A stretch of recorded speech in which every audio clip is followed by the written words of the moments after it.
Thank you, Madam Chair. Since the founding of our country, our quest for a more perfect union has featured measures to expand it, not contract the right to vote. In 1965, activists, including a young John Lewis, put their lives on the line to pass the original Voting Rights Act. For decades, that law enjoyed broad bipartisan support. But in recent years, state legislatures have passed hundreds of laws to restrict voter access. In 2020, our system held.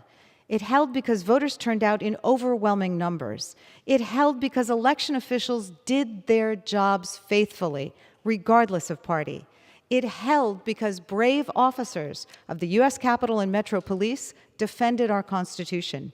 But let's be clear, the assault on voting rights continues, inspired by corrupt and cynical efforts to hold power at all costs.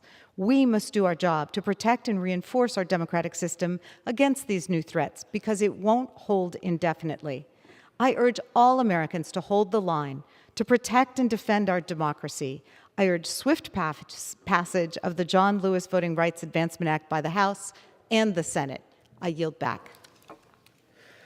The gentleman reserves. The gentleman from the gentleman from Louisiana is recognized. Madam Speaker, I reserve once more. The gentleman reserves. The gentleman from New York is recognized.